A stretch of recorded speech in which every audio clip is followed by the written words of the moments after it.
আমাকে কেমন লাগতেছে বলেন সবাই। ক্লাস পরে আমাকে ঠিক মতন দেখা যাচ্ছে কিনা আগে বলেন সবাই। ঠিক আছে, এইচএসসি 25 আমাকে কেমন লাগতেছে? হ্যাঁ, আমাকে যদি ভালো না লাগে তাহলে আজকে মিথ্যা প্রশংসা করতে হবে সবার। সবার বলতে হবে যে স্যার আপনাকে একদম নায়ক হিরো আলমের মতন লাগতেছে। হ্যাঁ, তোরা প্লিজ আমাকে একটু পচা দেখি। হ্যাঁ, wow wow wow wow wow, সেরা সেরা সেরা। তোরা মিথ্যা কমেন্টের জন্য সেরা রে। তোরা আসলে মিথ্যা কমেন্টের জন্য সেরা, বুঝলি? আচ্ছা যাক, ঠিক আছে, তারপরও সবাই আমাকে সান্ত্বনা দিচ্ছেন। হ্যাঁ, অলরাইট, ওকে ওকে ওকে ওকে ওকে ওকে ওকে। নষ্ট ছেলের মতো, ওয়াও, নষ্ট ছেলে, ব্যাক বেঞ্চার আমি, ঠিক আছে, একদম নষ্ট খারাপ ছেলে, বকে যাওয়া ছেলে, এগুলা বললে আমার সঙ্গে যায় আসলে। থ্যাংক ইউ বাবা, ঠিক আছে, ওকে, ঠিক আছে, বিউটিফুল, ক্লিয়ার ক্লিয়ার ক্লিয়ার, ওকে ওকে ওকে ওকে। চলেন ক্লাস শুরু করি। শোনেন, আজকে একটা জিনিস সাজাইছি আপনাদের জন্য। কি সাজাইছি খালি দেখেন, এই দেখেন, এক কথায় সাজেশন দিয়ে দিচ্ছি। এই যে সাজেশন দিচ্ছি, এর বাইরে যদি কোনো বোর্ডে একটা প্রশ্ন আসে আমরা এসে বললেন, কঠিন কোনো প্রশ্ন আসবে না, 10 মার্ক খালি খালি পাবেন এই অধ্যায় থেকে। আজকের ক্লাস করলে 10 মার্ক পেয়ে যাবেন। আর কারো যারা খুব অ্যাডভান্স টাইপের কোনো কিছু করতে ইচ্ছা করে, প্লিজ ভিডিওর নিচে কমেন্ট করেন, আমি ইনশাল্লাহ আপনাকে লিঙ্ক দিয়ে দিব। আপনি ওই ভিডিও দেখলে ইনশাল্লাহ আপনার যত রকম যা শিখতে ইচ্ছা করে, জটিল জটিল যেগুলো অঙ্ক আসবে না পরীক্ষায়, পরীক্ষা আসবে সহজ সরল। এই যে এই জিনিসগুলো আসবে, এই যে হেয়ার ইট ইজ, এই যে এই জিনিসগুলো আসবে, এই যে দেখেন এই জিনিসগুলো আসবে, এবং এই জিনিসগুলো পারলেই হয়ে যাবে। কেমন? ঠিক আছে, ওকে ওকে ওকে ওকে ওকে, ঠিক আছে ঠিক আছে। হ্যাঁ স্যার, কত সুন্দর অভিনয় পারে রে, অভিনয়ের জন্য স্যার সেরা রে। তোরা মজা নিচ্ছিস তাই না? দাঁড়া, আচ্ছা আজকে ক্লাসে আরো একটা মজা হবে, দেখো। তো আমরা একটু প্রথমে চলে যাই, জাস্ট 2 মিনিটের ভিতরে আমরা অঙ্কে চলে যাব, ঠিক আছে? দেখো, জাস্ট অল্প কয়েকটা জিনিস। এই অধ্যায়টা খুবই সোজা, খুবই মানে একদম ইজি পিজি একটা অধ্যায়। তুমি হুদাই 10 মার্ক পাবা, ঠিক আছে? আর কিছু তথ্য পাবা যে জিনিসগুলো আসলে মানে রেকর্ডেড ক্লাসে বলা হয় না। প্লিজ একটু দ্রুত আসো। দেখো দেখো, এটা হচ্ছে মজুদ পণ্যের হিসাব রক্ষণ পদ্ধতি, 8ম অধ্যায়। তোমরা সবাই জানো, তোমাদের হিসাব বিজ্ঞান 2য় পত্রে অধ্যায় আছে কয়টা? তোমাদের হিসাব বিজ্ঞান 2য় পত্র অধ্যায় আছে হচ্ছে 2য় অধ্যায় অংশীদারি, 4র্থ অধ্যায় যৌথ মূলধনী কোম্পানি মূলধন বা শেয়ার ইস্যু, 5ম অধ্যায় আর্থিক বিবরণী। এটাই কিন্তু মেইন, ঠিক আছে? কারণ এখান থেকে 2টা সৃজনশীল আসবে, 2টার উত্তর করা বাধ্যতামূলক। 6ষ্ঠ অধ্যায় আছে, 6ষ্ঠ অধ্যায়ের নাম কি? 6ষ্ঠ অধ্যায়ের নাম হচ্ছে তোমার আর্থিক বিবরণী বিশ্লেষণ, ঠিক আছে? 7ম অধ্যায় আছে উৎপাদন ব্যয়। এই হলো আমাদের 8ম অধ্যায়। আজকের ক্লাসে আমরা এই 8ম অধ্যায় শিখবো ইনশাআল্লাহ। কেমন? তো এই 8ম অধ্যায় থেকে মজার যে বিষয়টা বা সব থেকে ইম্পর্টেন্ট যে বিষয়টা তোমাদের জানতে হবে বা মাথায় রাখতে হবে, সেটা হলো এই 8ম অধ্যায় থেকে কিন্তু সৃজনশীল আসবে একটা। 8ম অধ্যায় থেকে সৃজনশীল আসবে কয়টা? একটা। এখন তোমরা অনেকে মনে করতে পারো যে স্যার এই 8ম অধ্যায় থেকে কিন্তু মনে অনেক অঙ্ক আসবে, একটা বিশাল কোনো কিছু। কিন্তু একদম সত্যি কথা, এই অধ্যায় থেকে আসবে 10 নম্বরের অঙ্ক। শুধুমাত্র ময়মনসিংহ বোর্ড 2024 সালে, আমি ভালো মতন বলতেছি, ময়মনসিংহ বোর্ড 2024 সালে এই অধ্যায় থেকে 2টা সৃজনশীল আসছে। আর কোন বোর্ডে 2024 সালে এই বোর্ড থেকে মানে এই অধ্যায়টা থেকে 2টা প্রশ্ন আসে না, একটা সৃজনশীল আসছে। তার মানে এই অধ্যায়টা যদি তুমি সুন্দর মতন করো, তাহলে তুমি কয় নাম্বার পাবা বলো?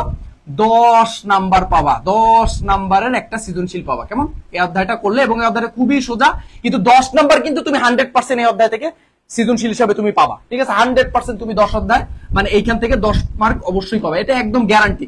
তুমি যে বোর্ডের স্টুডেন্ট হও না কেন, এই অধ্যায় থেকে 10 মার্কের একটা সৃজনশীল থাকবেই থাকবে, এবং খুবই সহজ, খুবই সহজ। কতটা সহজ খালি একটু খেয়াল করো। কেমন? ঠিক আছে, আচ্ছা আসো এবার আমরা আজকে যে বোর্ড কোশ্চেনটা সমাধান করব। প্রশ্নটা তোমরা অলরেডি বুঝতে পারতেছো, এটা হচ্ছে হলো তোমার হলো কি, এটা হলো ঢাকা বোর্ড 2024 সালের লেটেস্ট একটা প্রশ্ন, খুবই লেটেস্ট একটা প্রশ্ন। আমরা প্রশ্নে যাওয়ার আগে ছোট্ট ছোট্ট কয়েকটা টপিক একটু শিখে নিব, চলো, ঠিক আছে?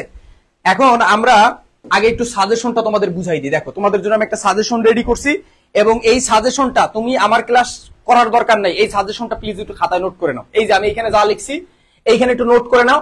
এখানে আমি কদাগের জন্য প্রশ্ন দিয়ে দিছি, খদাগের প্রশ্ন দিয়ে দিছি, গদাগের প্রশ্ন দিয়ে দিছি। হুবহু এরকম একটা সৃজনশীল পরীক্ষা হলে যায় পাবা, হুবহু একদম, মানে একদম পরীক্ষা হলে যাবা, প্রশ্নটা বাইর করবা, অষ্টম অধ্যায় থেকে যে প্রশ্নটা আসছে এটা শেষের দিকে আসে, প্রশ্নটা শেষের দিকে যায় দেখবা এইরকম একটা সুন্দর সৃজনশীল দেওয়া আছে 10টা নম্বর, এবং এই 10টা নম্বর তুমি চাইলে আজকের ক্লাসে শিখতে পারো। তো দেখো, তো 10 নম্বরে তোমার হচ্ছে, এখানে যদি একটু খেয়াল করো, এখানে কদাগে আমরা দিয়েছি হচ্ছে মাত্র 4টা প্রশ্ন। 1 নম্বর হলো ঘাটতি একক, এইটা হচ্ছে মোস্ট ইম্পর্টেন্ট। তুমি যে বোর্ডের স্টুডেন্ট হও না কেন, এই যে আমি তোমার বলে দিলাম, এই যে ঘাটতি একক, এই যে কত ইম্পর্টেন্ট কোশ্চেন, এর জাস্ট ইম্পর্টেন্টের শেষ নাই, ঠিক আছে? মানে এটা হলো মোস্ট ইম্পর্টেন্ট কোশ্চেন, এই যে ঘাটতি একক, এটা আসবেই পরীক্ষায়, ঠিক আছে? এটা আসার সম্ভাবনা 100তে 100%, ঘাটতি একক, ঠিক আছে? এরপরে 2 নাম্বার ইম্পর্টেন্ট টপিক হচ্ছে হলো তোমার সমাপনী মজুদ একক। কি? সমাপনী মজুদ একক। দেখো, এই ঘাটতি মজুদ একক, এই ঘাটতি একক আর হচ্ছে হলো তোমার সমাপনী একক, এই দুইটা অনেকটা সিমিলার, ঠিক আছে? এই ঘাটতি এককটার উপর আমি স্টার দিয়ে দিলাম, এটা মোস্ট ইম্পর্টেন্ট। কেমন? ঘাটতি একক আর সমাপনী একক এই দুইটা সিমিলার এবং মোস্ট রিপিটেড, এই দুইটা প্রশ্ন সব থেকে বেশি আসে। এরপরে হচ্ছে হলো বিক্রয়যোগ্য পণ্যের একক, এক্সট্রিমলি সরি, এরপরেরটা হলো বিক্রয়যোগ্য পণ্যের একক। এই যে বিক্রয়যোগ্য পণ্যের একক কিভাবে নির্ণয় করতে হয়, এই কয়টা জিনিস আমি তোমাদের একটু লিখে দেবো এখনই, ঠিক আছে? কারণ কদাগে 2 আমাদের পাইতেই হবে। আর এরপরে আসতে পারে হচ্ছে হলো মোট ক্রয়, এটা একদম সিম্পল, খালি ক্রয় গুলো যোগ দিলে বেঁধেছে। তার মানে 4টা টপিক, তুমি একটু প্লিজ খাতায় নোট করে নাও। এরপরে কি? এরপরে বলছে ফিফো পদ্ধতিতে। এখন ফিফো পদ্ধতি কি? ফার্স্ট ইন ফার্স্ট আউট, আগের মাল আগে ছাড়া, এটা মাল খতিয়ান, মাল মানে মজুদ পণ্যের হিসাব সংরক্ষণ করার অনেক পদ্ধতি আছে, তার ভিতরে একটা জনপ্রিয় পদ্ধতি হচ্ছে ফিফো পদ্ধতি, ফার্স্ট ইন ফার্স্ট আউট, এইটা তোমাদের একটু শিখতে হবে। এরপরে হচ্ছে হলো কি ভারযুক্ত গড় পদ্ধতি, একটা হলো ফিফো পদ্ধতি, একটা হলো ভারযুক্ত গড় পদ্ধতি। আর একটা মজার বিষয় হলো সেটা হলো তোমাদের কিন্তু পরীক্ষায়, হ্যাঁ, লিফো পদ্ধতি, এই লিফো পদ্ধতিটা কিন্তু তোমাদের পরীক্ষায় নাই, সুতরাং তোমাদের এই লিফো পদ্ধতিটা আর কষ্ট করে শেখা লাগবে না। এই লিফো পদ্ধতি তোমাদের পরীক্ষায় কি নেই, এটা সুতরাং তোমাদের শেখা লাগবে না। সুতরাং তোমাদের শিখতে হবে এই দুইটা, একটা হলো ফিফো পদ্ধতি, একটা হলো ভারযুক্ত পদ্ধতি। একটা মাত্র ছক দিয়ে তুমি অঙ্কটা সুন্দর মতন করতে পারো, জাস্ট একটা ছক দিয়ে। এখন তুমি আমাকে বলো এই ঘাটতি একক কিভাবে নির্ণয় করতে হয়, মজুদ একক কিভাবে নির্ণয়, এগুলো কি নোট আছে? এখন আমার সঙ্গে প্লিজ একটু নোট করে নাও, জাস্ট এইভাবে। এই যে দেখো, এই যে খেয়াল করো, এই যে আমি মাঝখান থেকে এই যে একটা ডিভাইডেড করব, সিম্পল একটা, এই যে ডিভাইডেড করলাম সুন্দর মতন করে, ওকে, ঠিক আছে? আচ্ছা, আমার মূলত ছোটবেলায় আমার মা আমাকে সাজাইতো, বুঝছো, কপালে টিপ পরাই দিত, তারপর হচ্ছিল পায়ে আলতা দিয়ে দিত, কারণ আমরা 2 ভাই তো, আমাদের তো বোন টোন নাই, বুঝছো? আমার মায়ের হচ্ছিল ওই যে মেয়ে থাকলে মানুষজন, মায়েরা কি করে, একটু সাজায় টাজায়। তো আমাকে ছোটবেলায় ওইরকম সাজানোর পরে, মানে আমার একটা ছোটবেলা থেকে যেন আমার ভিতরে মনে হয় একটু একটা নারী সত্তা আমি ফিল করি। আবার এই তোরা আবার ওইসব মানুষ, আমি কিন্তু আমার ক্রোমোজোম কিন্তু XY, ঠিক আছে? উল্টা পুল্টা বলিস না তোরা, ঠিক আছে?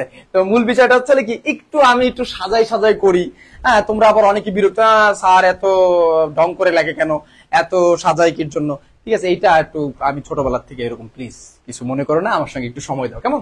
আচ্ছা, আসো দেখো, তো 2টা জিনিস শিখবো আমরা, ঠিক আছে? নাম্বার 1 কি শিখবো আমরা? নাম্বার 1 শিখবো হচ্ছে, দেখো, নাম্বার 1 আমরা শিখবো হচ্ছে ঘাটতি, যেটা সব থেকে ইম্পর্টেন্ট, এটা আসবেই আসবে, ঠিক আছে? কদাকে যা দেখবে এই প্রশ্নটাই আসছে, ঘাটতি মজুদ একক নির্ণয়, এইটা একটা শিখলাম। আর ওই পাশে শিখবো হচ্ছে হলো সমাপনী মজুদ একক নির্ণয়, সমাপনী মজুদ একক, একদম সোজা, খালি জাস্ট একটু খেয়াল করো। অ্যাকাউন্টিং যদি তোমাদের কাছে কঠিন মনে হয়, আমি কোথায় যাব বলো, ঠিক আছে? কোথায় যাব বলো? একটা হচ্ছে হলো কি ঘাটতি মজুদ একক নির্ণয়, আর একটা হলো সমাপনী মজুদ একক নির্ণয়। এখন ঘাটতি মজুদ একক কিভাবে নির্ণয় করতে হবে, সমাপনী মজুদ একক কিভাবে নির্ণয় করতে হবে, জাস্ট একটু খেয়াল করো, ঠিক আছে? একটু খেয়াল করো, দেখো, প্রথমে লিখবা হচ্ছে হলো প্রারম্ভিক মজুদ একক, প্রারম্ভিক মজুদ একক। এটার সঙ্গে যোগ দিবা হচ্ছে হলো নিট ক্রয়,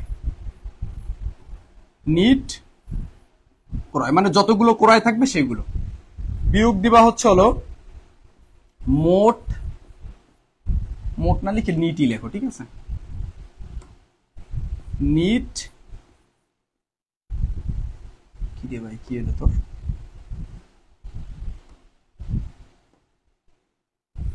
নিট বিক্রয়, বা এটাকে কিন্তু ইস্যু বলে, ঠিক আছে, অলরাইট। আচ্ছা, এবার সর্বশেষ তুমি এটার থেকে সমাপনী মজুরটা বিয়োগ দিয়ে দিবা।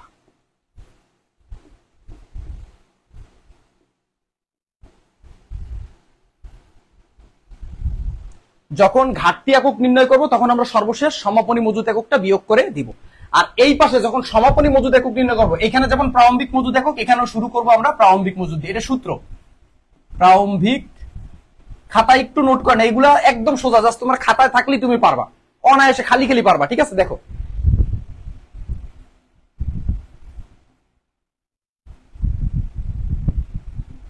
প্রারম্ভিক মজুদ একক প্লাস নিট ক্রয় মাইনাস নিট, একই জিনিস, জাস্ট একটু পার্থক্য,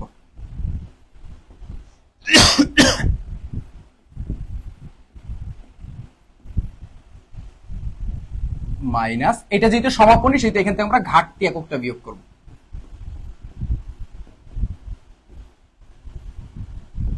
খেয়াল করো এইখানে ছোট্ট একটা জিনিস পার্থক্য দেখো, সমাপনী এই যে মজুদ একক, এইখানে আমরা বিয়োগ করতেছি কি, এখানে আমরা বিয়োগ করতেছি হচ্ছে হলো সমাপনী মজুদ একক, আর এইখানে আমরা সর্বশেষ হচ্ছে হলো এখানে আছে হচ্ছে হলো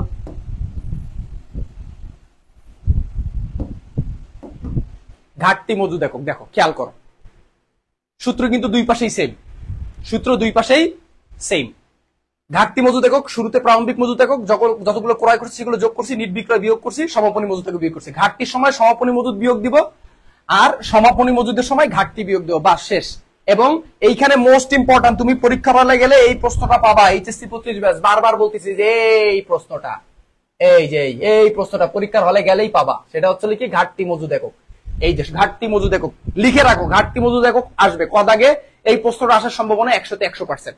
এখন আমি বাকি পয়েন্ট গুলো তোমাদের একটু লিখে দিব। বাকি আর কি কি ছিল, এই যে ঘাটতি একক সমাপনী, হয় প্রশ্নের কদাগে তোমার ঘাটতি একক আসবে, তা নাহলে সমাপনী মজুদ একক আসবে, তা নাহলে আসবে বিকৃত বিক্রয়যোগ্য পণ্যের একক। দেখো বিক্রয়যোগ্য পণ্যের একক নির্ণয় করার সূত্রটা, নিয়মটা কি, ঠিক আছে, খেয়াল করো। বিক্রয়যোগ্য পণ্যের একক, বিক্রয়, এই সূত্রগুলো জাস্ট একটু খাতায় নোট করে রাখো। বিক্রয়যোগ্য পণ্যের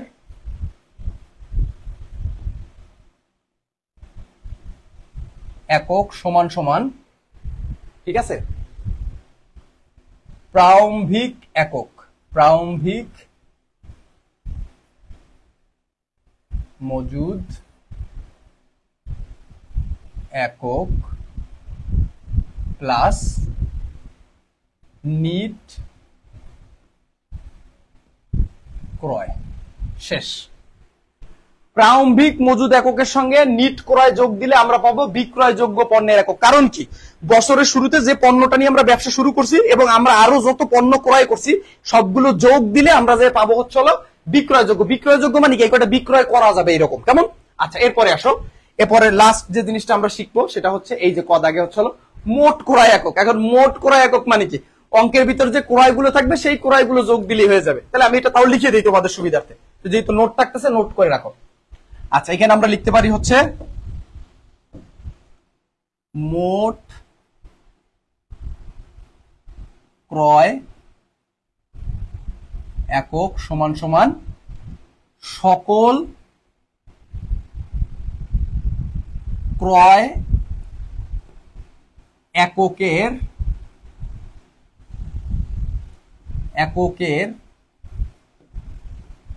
যোগফল। জিনিসটা কি, জাস্ট এটা ছোট্ট কথা যে সকল ক্রয় এককের যোগফল, অঙ্কের ভিতর যতগুলো ক্রয় থাকবে, অঙ্কের ভিতর যতগুলো ক্রয় থাকবে সব ক্রয়গুলো যোগ দিলে, সব ক্রয়গুলো যোগ দিলে আমরা কি পাবো হচ্ছে হলো মোট ক্রয় একক। অঙ্কের ভিতর যতগুলো ক্রয় থাকবে সব ক্রয় যোগ দিলে আমরা পাবো হচ্ছে হলো মোট ক্রয় একক। আর বিক্রয়যোগ্য পণ্যের সূত্র কি? প্রারম্ভিক মজুদ এককের সঙ্গে নিট যত ক্রয় আছে সেগুলো আমরা যোগ দিব, ঠিক আছে? অলরাইট, আচ্ছা, তাহলে আমাদের মোটামুটি ক দাগে ইনশাল্লাহ 100% হয়ে গেল। মোটামুটি কি, এর বাইরে কিছু আসবে না। ঘাটতি একক কিভাবে নির্ণয় করতে হয় আমরা শিখাইছি, সমাপনী মজুদ এককের সূত্র লিখে দিছি, বিক্রয়যোগ্য পণ্য একক সূত্র লিখে দিছি, মোট ক্রয় একক। এখন ফিফো পদ্ধতি, ফিফো পদ্ধতি নিয়ে আমি যদি তোমাদের একটু বলি, ফিফো মানে কি? দেখো ফিফো জিনিসটা কি একটু বোঝো। What is FIFO? FIFO, LIFO তো নাই, সুতরাং লিফোর দরকারই নাই, ফিফো সম্পর্কে একটু জানি। ফিফো, ফিফোর ফুল মিনিং হচ্ছে হলো first in first out. First in first out, first in first out. এটাকে বাংলায় বলা হয় আগের মাল আগে ছাড়া। আগের মাল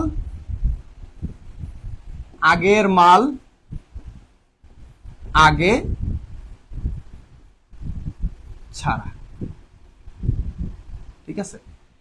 এই ফিফো পদ্ধতি করার আগে তুমি তোমার আম্মুকে যে একটা থ্যাংক ইউ দিতে পারো, আম্মুকে যে একটা কি দিতে পারো, থ্যাংক ইউ দিতে পারো। আমাদের আম্মু কিন্তু অ্যাকাউন্টিং পারুক আর না পারুক, তারা কিন্তু ফিফো পদ্ধতি সবসময় হিসাব কিতাব করে।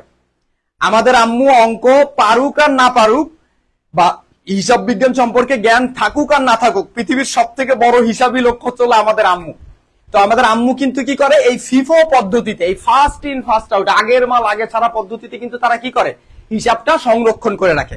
জিনিসটা কেমন আমি তোমাকে জাস্ট একটু একটা ছোট্ট এক্সাম্পল দিয়ে বলি। সেটা হচ্ছে, মনে করো তোমার বাসায় 1 বস্তা চাল আছে, এটা হলো 1 বস্তা চাল।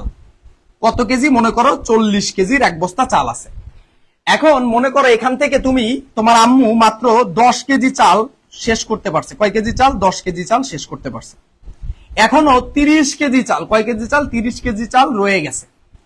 তাহলে 40 কেজির একটা বস্তা, টোটাল 40 কেজির একটা বস্তা, এর মধ্যে তোমার আম্মু মাত্র 10 কেজি শেষ করতে পারছে, বাকি 30 কেজি এখনো রয়ে গেছে।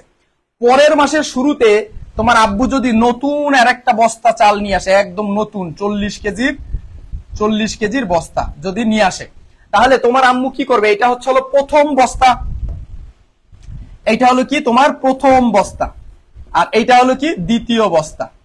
এখন দ্বিতীয় বস্তা মানে নতুন বস্তা হলো এই 40 কেজির এইটা। এখন তোমার আম্মু কি করবে? আগে এই 30 কেজি শেষ করবে নাকি এই নতুন বস্তা দিয়ে খাওয়া শুরু করবে? বলো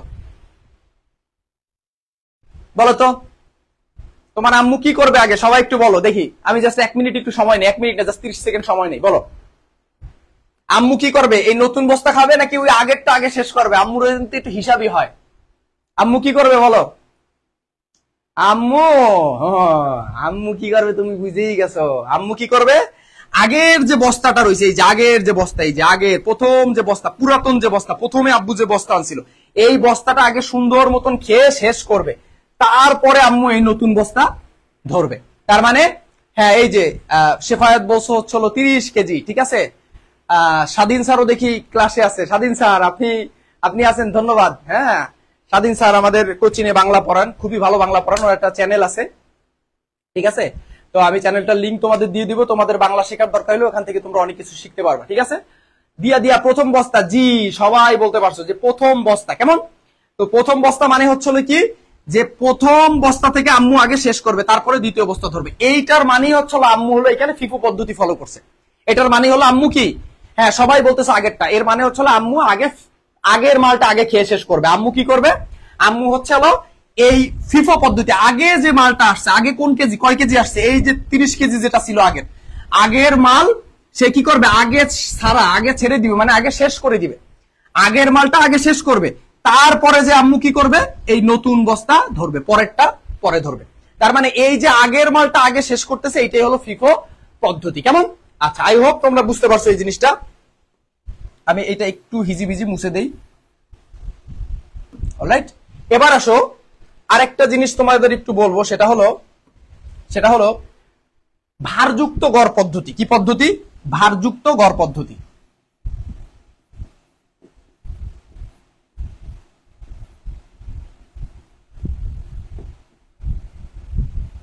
এই ভারযুক্ত গড় পদ্ধতি মানে হচ্ছে হলো সবকিছুর একটা গড় দর বের করা, গড় দাম বের করা।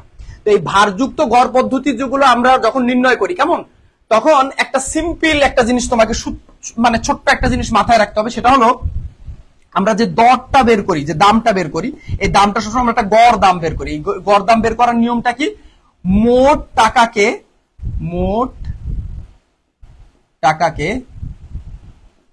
মোট একক দিয়ে ভাগ করতে হবে। কি করতে হবে? মোট একক দিয়ে ভাগ করতে হবে, তাহলে আমরা দর পাবো। ভারযুক্ত গড় পদ্ধতিতে কাহিনী কি? যখন আমরা মোট টাকাকে মোট একক দিয়ে ভাগ দেই, তখন আমরা হচ্ছে হলো গড় যে দরটা, এই দরটা আমরা পাই, এবং এই দরটাই মূলত আমাদের হচ্ছে হলো কি, হ্যাঁ, এখানে এই দরটাই হচ্ছে আমাদের এই ভারযুক্ত গড় পদ্ধতি করতে কাজে লাগে। কেমন? জাস্ট আমাদের দুইটা পদ্ধতি সম্পর্কে আমরা যতটুকু আলোচনা করলাম এইটুকুই। এবার হচ্ছে বেসিক্যালি আমাদের অঙ্কে যেতে হবে। কেমন? তো চলো আমরা একদম সরাসরি অঙ্কে চলে যাই, এবং আমি তোমাদের জন্য খুব সুন্দর একটা বোর্ড প্রশ্ন রেখে দিছি। এই যে ঢাকা বোর্ড 2024 কি বলছে? ক খ গ কোম্পানি। বাপরে বাপ, ক খ গ, ওরে বাপরে বাপ, বাংলাদেশে এই নাম তো মনে হয় আগে কেউ কোনোদিন রাখে নাই। ক খ গ কোম্পানি লিমিটেডের 2023 সালের মে মাসের কাঁচামাল ক্রয় ও কারখানা ইস্যু সংক্রান্ত তথ্যাবলী নিচে প্রদত্ত হলো। কেমন? আচ্ছা, তো নিচে কিছু তথ্য দেওয়া আছে, আমরা যদি একটু খেয়াল করি নিচে কি কি তথ্য দেওয়া আছে, এই যে একটু দেখি। তো এখানে দেওয়া আছে হচ্ছে প্রারম্ভিক মজুদ একক দেওয়া আছে, ঠিক আছে। এরপরে হচ্ছে কাঁচামাল ক্রয় করছে, আবার কখনো কি করছে, কাঁচামাল ইস্যু করছে, আবার এখানে কাঁচামাল ক্রয় করছে, আবার কাঁচামাল ইস্যু করছে। কেমন? এই মাত্র অল্প কয়েকটা লেনদেন দেওয়া আছে, একটা, দুইটা, তিনটা, চারটা, পাঁচটা। দেখো ঢাকা বোর্ড 2024 একদম লেটেস্ট প্রশ্ন। এরকম ছোট্ট কিউট একদম ভদ্র টাইপের অঙ্ক তোমাদের পরীক্ষা আসবে। আর পেঁচানো টাইপের অঙ্ক যদি আসে, জাস্ট আমি তোমাদের জন্য টিপস রেডি করে রাখছি। Don't worry guys, I'm here. এই জিনিসটা বুঝতে হবে।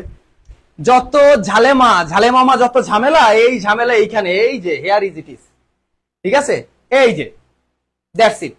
এইখানে যেগুলো আছে এইগুলো একটু খাতায় নোট করে রাখো। এটা দিয়ে হলো ঝামেলা সলিউশন করবে, এটা লাস্টে। আগে আসো আমরা লেটেস্ট প্রশ্ন সলভ করি। আমরা একদম সব থেকে লেটেস্ট প্রশ্ন সলভ করবো। লেটেস্ট প্রশ্ন সলভ না করলে আমরা পারবো কেমনে? আসো আমরা লেটেস্ট কোশ্চেন সলভ করি। আচ্ছা, এই হলো প্রশ্ন। তো আমাদের প্রশ্নের প্রথমে বলছে হচ্ছে বিক্রয়যোগ্য পণ্যের পরিমাণ নির্ণয় করো। ওরে বাপরে বাপ, বিক্রয়যোগ্য পণ্য, এটা কি আমরা জীবনে প্রথম শুনলাম? বিক্রয়যোগ্য পণ্যের পরিমাণ, বিক্রয়যোগ্য পণ্যের পরিমাণ কোথায় যেন দেখছি, কোথায় যেন শুনছি, একটু বলো তো। বিক্রয়, একটু আগে তো আমরা লিখছি। আচ্ছা, এই যে কই, এই যে এই, হ্যাঁ, এটা নাকি? এটা আচ্ছা, মুছে নে, এটা নাকি? ও, এটা তো আমরা লিখছি। তাহলে তো আমরা পারবো। চলো আমরা করে ফেলি। এইখানে এসে আমরা হচ্ছে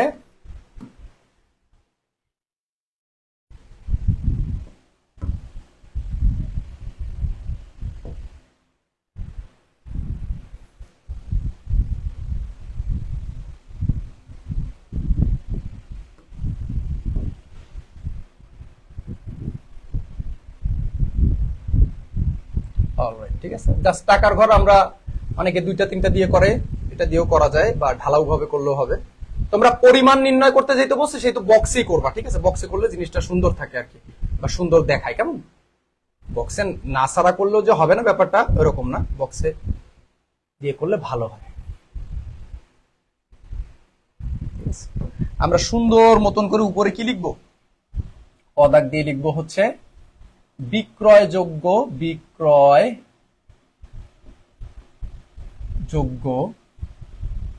পণ্যের পরিমাণ নির্ণয়।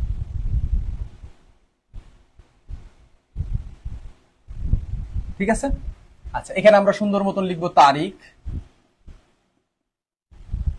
এরপর লিখবো বিবরণ, এরপর লিখবো হচ্ছে এখানে লিখবো একক, দর। জাস্ট সূত্রটা একটু দেখে নাও, জাস্ট সূত্রটা একটু দেখো। এই যে লিখে দিছি, জাস্ট এই যে এখানে। তুমি এটা একটু স্ক্রিনশট করে রাখো তো, খাতায় নোট করে নিও। বিক্রয়যোগ্য পণ্যের একক কি? প্রারম্ভিক মজুদ একক প্লাস নিট ক্রয়, প্রারম্ভিক মজুদ একক প্লাস নিট ক্রয়, প্রারম্ভিক মজুদ একক প্লাস নিট ক্রয়, প্রারম্ভিক মজুদ একক প্লাস নিট ক্রয়। ঠিক আছে, প্রারম্ভিক মজুদ পণ্য। ঠিক আছে। আচ্ছা, তো প্রারম্ভিক মজুদ পণ্য প্লাস নিট ক্রয়। আসো আমরা অঙ্কের ভিতরে দেখি প্রারম্ভিক মজুদ পণ্য কোথায় আছে। এই যে প্রারম্ভিক মজুদ কত? 1200 একক। কত একক? এই যে একক দিয়ে দিছে সুন্দর মতন, এই যে দেখো, sweet and quiet, sweet and cute, 1200 একক। প্রারম্ভিক মজুদ একক 1200 একক, প্রারম্ভিক মজুদ একক 1200 একক। দেখে দেখে লিখে দেবো, চলো আমরা লিখে দিই। এটা হলো কয় তারিখ? 2023 মে 1।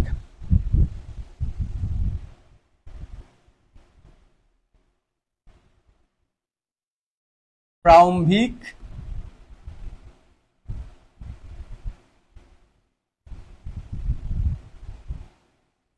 মজুদ একক। ওকে, প্রারম্ভিক মজুদ একক কত? 1200 একক, 4 টাকা ধরে। এই যে টাকাও কিন্তু দিয়ে দিছে, কত টাকা ধরে? এই যে 4 টাকা ধরে। তাহলে আমরা লিখবো 1200 একক। একক কত? 1200 একক। কয় টাকা ধরে? 4 টাকা ধরে। 1200 গুণ 4 যদি দেই তাহলে কয় কত? 1200 ইন্টু 4 করলে হয়েছিল 4800। এই একক আর এই দরটা আমরা গুণ দিয়ে টাকাটা বের করছি, সূত্র অনুযায়ী আমরা বসাইছি। কেমন? আচ্ছা, এরপরে দেখো, এরপরে সূত্রে কি লেখা ছিল? সূত্রে লেখা ছিল হচ্ছে এই যে, সরি, এই যে সূত্রে কি লেখা ছিল? সূত্রে লেখা ছিল হচ্ছে হলো নিট ক্রয়, মানে অঙ্কে যতগুলো ক্রয় আছে সব ক্রয়গুলো যোগ দিলে নিট ক্রয় পাবো। তাহলে চলো যতগুলো ক্রয় আছে সেই সব ক্রয়গুলো আমরা নিই। তো অঙ্কের ভিতর কি কি ক্রয় আছে? অঙ্কের ক্রয় আছে হচ্ছে 5 তারিখে ক্রয় আছে, 20 তারিখে ক্রয় আছে। দেখো, এই যে 5 তারিখে কাঁচামাল ক্রয় আছে আর 20 তারিখে আছে কাঁচামাল ক্রয়। তাহলে এই 5 তারিখ আর 20 তারিখ আসবে। তাহলে আসো আমরা 5 তারিখ আর 20 তারিখ নিই। মে 5, মে 20, তাহলে হচ্ছে হলো ক্রয়। ঠিক আছে, কত একক কত টাকা ক্রয় করছে? হচ্ছে হলো 5 টাকা ধরে 1000 একক। 1000 একক ক্রয় করছে কয় টাকা ধরে? 5 টাকা ধরে। তাহলে 5000। এরপরে যদি খেয়াল করি 20 তারিখে ক্রয় করছে হলো 7 একক 800 টাকা ধরে। 7 একক কয় টাকা ধরে? 800 টাকা ধরে। তাহলে 60 টাকা ধরে 800 একক।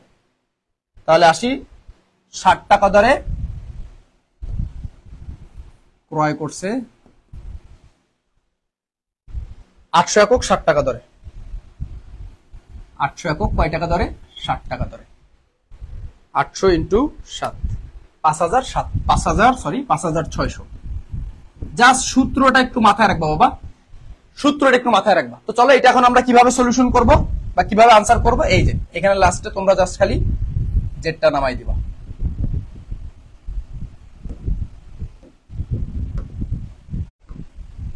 এবার আমরা এই এককের ঘরটা একটু যোগ দিব। 1200 প্লাস 1000 প্লাস 800 যোগ করলে হয়েছে 3000। অলরাইট, আমরা অবশ্যই একটু জেড টেনে দিব। আর এইখানে আমরা শুধু টাকার ঘরটা যোগ দিব, কারণ দরগুলো তো ভিন্ন, দর যোগ দেওয়ার কোনো কিছু নাই। সো আমরা টাকার ঘরটা দেবো 4800 প্লাস 5000 প্লাস 5600 যোগ করলে বেড়েছে 15। কিন্তু আমি আবার বলতেছি, এই অধ্যায়ের মোস্ট ইম্পর্টেন্ট টপিক কিন্তু বাবারা এইটা, এই যে ঘাটতি একক নির্ণয়। এটা পরীক্ষায় আসার সম্ভাবনা 100তে 100%। ঠিক আছে, ইজি। আমি করাইলে সব ইজি, বুঝাইতে পারছি? আমি যখন আসি সবকিছু ইজি, বোঝা গেছে? আচ্ছা, আসো এরপরে দেখো, এরপরে আমাদের কি বলছে প্রশ্ন করতে? আমরা একটু প্রশ্নে যাই। প্রশ্নে বলছে হচ্ছে হলো এই যে দেখো, সুন্দর মতন বলছে। কি বলছে? এই যে সুন্দর মতন বলে দিছে। কি বলছে? ফিফো পদ্ধতিতে। কি পদ্ধতিতে? ফিফো। ফিফো মানে কি? ওই যে আম্মুর পদ্ধতি, ফার্স্ট ইন ফার্স্ট পদ্ধতিতে। ঠিক আছে, নেট সমস্যা। আচ্ছা, নেটে কি সমস্যা হচ্ছে তোমরা একটু জানাও তো, প্লিজ একটু জানাও। ফিফো পদ্ধতিতে মাল খতিয়ান প্রস্তুত করতে বলছে। কি প্রস্তুত করতে বলছে? মাল খতিয়ান। তাহলে ফিফো পদ্ধতিতে চলো আমরা মাল খতিয়ান প্রস্তুত করি।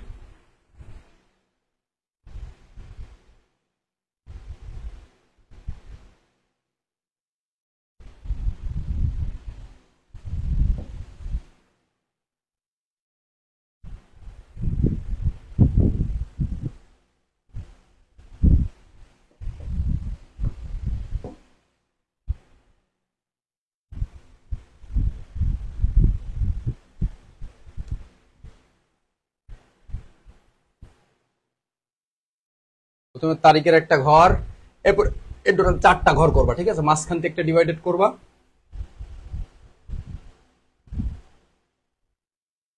এখান থেকে একটা, থেকে ঠিক আছে, অলরাইট। এবার হচ্ছে এইটাকে একটু ডিভাইডেড করে নিবা, যে এইটাকে, এই তিনটাকে একটু ডিভাইডেড করে নিবা।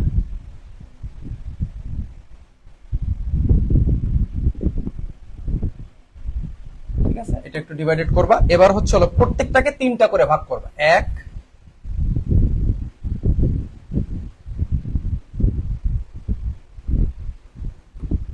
2 3, প্রত্যেকটাকে তিনটা করে ভাগ করবা, 1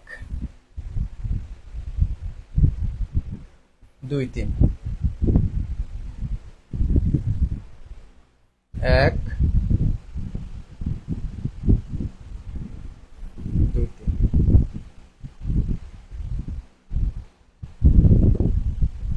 রাইট, আচ্ছা, সুন্দর মতন করে আমরা প্রথমে কি লিখবো? প্রথমে লিখবো হচ্ছে এখানে আমরা একটু লিখে নেই, মাল খতিয়ান।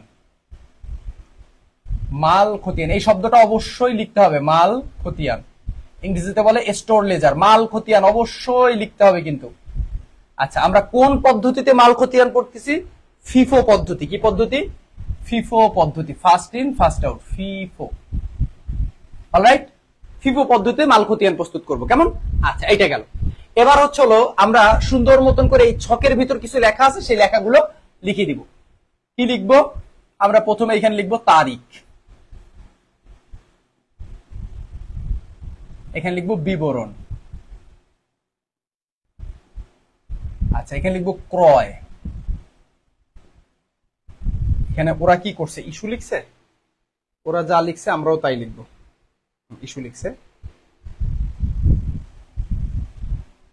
এখানে ওরা লিখছে ইস্যু, আমরাও লিখবো ইস্যু। ওরা যদি বিক্রি লিখতো আমরা লিখতাম বিক্রয়, বা ওরা যদি প্রদান লিখতো আমরা লিখতাম প্রদান, ওরা যদি নির্গমন লিখতো আমরা লিখতাম নির্গমন।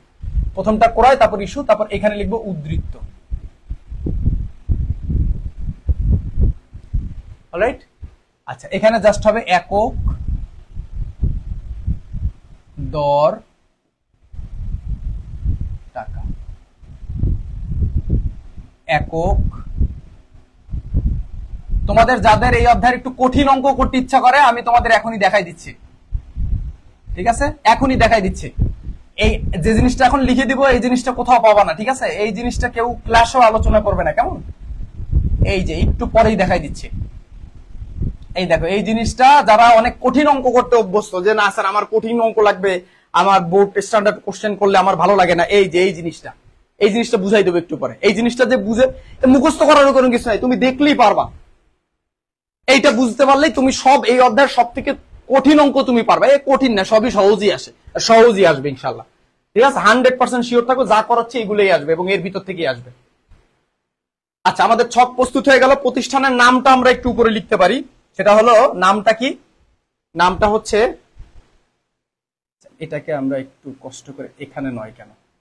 আচ্ছা, নামটা আমরা একটু লিখতে পারি। এই প্রতিষ্ঠানের নামটা কি? প্রতিষ্ঠানের নাম হচ্ছে ক খ গ কোম্পানি। ওয়াও, ক খ গ কোম্পানি, ঠিক আছে? তাহলে আমরা লিখবো ক খ গ কোম্পানি, ঠিক আছে? আচ্ছা, এইখানে কিছু তথ্য লিখতে হয়, এই তথ্যগুলো আমি তোমাদের একটু লিখে দেই, তোমরা এই তথ্যগুলো চেষ্টা করবা একটু খাতায় দেবার জন্য। এবং এটা মুখস্থ করার কোনো দরকার নাই, তুমি খাতায় যখন অঙ্ক লিখি লিখি করবা তখন তুমি এমনিই পেরে যাবা, ঠিক আছে? দেখো কি কি। প্রথমে এখানে লিখবা মালের বিবরণ,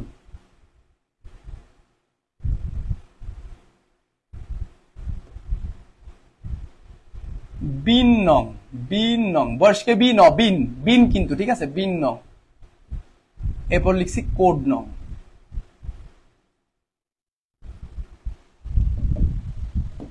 কি কি পাইলাম? মালের বিবরণ, বিন নং, এগুলো লিখে জাস্ট ফাঁকা রেখে দিবা, কোনো কাজ নাই, লিখে দিলে ভালো হয় আর কি, ঠিক আছে? এরপর লিখবা হচ্ছে হলো সর্বোচ্চ মাত্রা,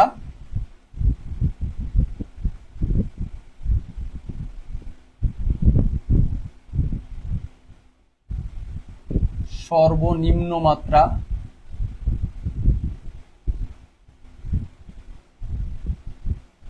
পুনঃ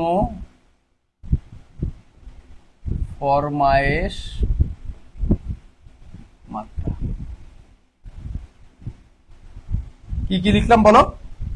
সর্বোচ্চ মাত্রা, সর্বনিম্ন মাত্রা পুনঃফরমায়েশ মাত্রা। এগুলো মুখস্থ করার কিছু নেই, এটা কয়েকবার লিখলে তোমার এমনি মাথায় ঢুকবে। এইগুলো আবার ভয় টয় পায় না কিন্তু, খবরদার খবরদার, কেমন?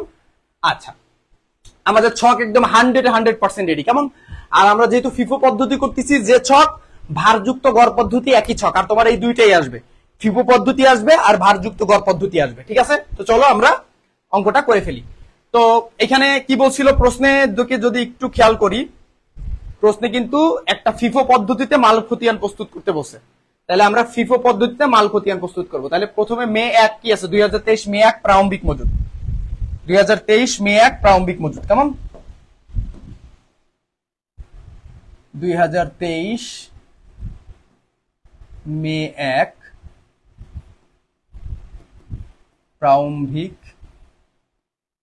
মজুদ। দেখো প্রারম্ভিক মজুদ কত একক, কত টাকা দরে? 4 টাকা দরে 1200 একক, ঠিক আছে? প্রারম্ভিক মজুদ যেটা, এটা সবসময় উদ্ধৃত্তর কলামে যাবে।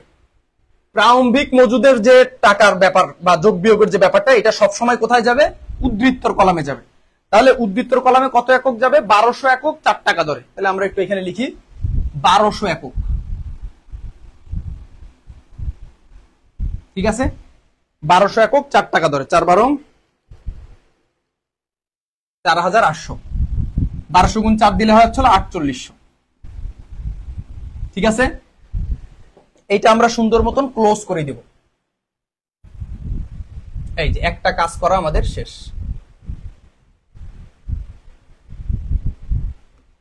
ঠিক আছে, এটা হচ্ছিল আমাদের প্রারম্ভিক মজুদ একক, আমরা অন্তর্ভুক্ত করলাম। এবার পরেরটায় চলে যাও, ঠিক আছে? কাঁচামাল ক্রয় কত একক ক্রয় করছে একটু খেয়াল করো। 5 একক ক্রয় করছে কয় টাকা দরে? 1000 একক ক্রয় করছে 5 টাকা দরে। 1000 একক কয় টাকা দরে ক্রয় করছে? 5 টাকা দরে ক্রয় করছে, কেমন?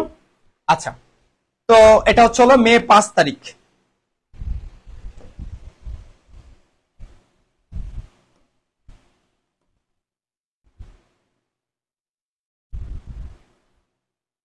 ক্রয় করছে,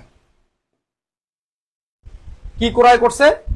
1000 একক 5 টাকা দরে। তাহলে ক্রয় করলে অবশ্যই কি ক্রয়ের ঘরে যাবে, যেহেতু ক্রয় করছে সেহেতু ক্রয়ের ঘরে যাবে। কত একক ক্রয় করছে? 1000 একক 5 টাকা দরে। তাহলে এককের ঘরে লিখবো 1000 একক। এক এককের দাম কয় টাকা? 5 টাকা। তাহলে দর হলো 5 টাকা। তাহলে 1000 গুণ 5 দিলে হয় কত? 5000 টাকা। এখন দেখো আমার কাছে প্রথমের ছিল 1200 একক 4 টাকা দরে। তাহলে এই প্রথমের যেটা আছে এটা আমরা নিচে নামাই দিব, কেমন? ঠিক আছে, অলরাইট। আচ্ছা, তো প্রথমে রয়েছে কত একক? 1200 একক। কত টাকা দরে? 4 টাকা দরে। তাহলে 1200 গুণ 4 দিলে হয় কত? 4800 টাকা। এটা আমরা সুন্দর মতন নামাই দিব। এখন দেখো এখানে কিন্তু 4 টাকা এককের পণ্য রয়েছে, 4 টাকা দরের পণ্য রয়েছে, কেমন? আচ্ছা, আর এখানে রয়েছে 1000 একক 5 টাকা দরে। তাহলে এটা হলো 4 টাকা দরের পণ্য, আর এটা হলো এই 1000 একক হলো 5 টাকা দরের পণ্য। ভালো মতন বোঝো, এই 1200 একক হলো 4 টাকা দরের পণ্য, আর এই 1000 একক হলো 5 টাকা দরের পণ্য। এখন এই দুইটা পণ্য কি এক? দুইটা পণ্যের দর বা দাম কি এক না আলাদা? দেখাই যাচ্ছে এটা হচ্ছে হলো 4 টাকা দরের মাল, আর এটা হলো 5 টাকা দরের মাল। যেহেতু দুইটা আলাদা দরের মাল, যেহেতু দুইটা আলাদা অ্যামাউন্টের পণ্য, সেইটা এই দুইটা পণ্যকে আমাদের আলাদা আলাদা রাখতে হবে। আলাদা আলাদা কিভাবে রাখবো? এই যে টাকাটা ছিল, এই যে 1200 একক 4 টাকা দরে 4800 টাকা, এটা আমরা সুন্দর মতন নিচে নামাই দিলাম। মানে এই সেম এই জিনিসটাকে নিচে নামাই দিলাম। আর নতুন যেটা আমরা ক্রয় করছি এটা সুন্দর মতন আমরা নিচে বসাই দিব। কত একক ক্রয় করছি? এই যে দেখে দেখে বসাই দিলাম। 1000 একক কয় টাকা দরে? 5 টাকা দরে। তাহলে এখানে দরের এখানে লিখবো কয় টাকা? 5 টাকা। তাহলে 1000 আর 5 গুণ দিলে হচ্ছে কত? 5000 টাকা। তাহলে এখানে 1000 আর 5 গুণ দিলে হবে কত? 5000 টাকা। এবার আমরা কি করব? নিচে এটা সুন্দর মতন ক্লোজ করে দিব।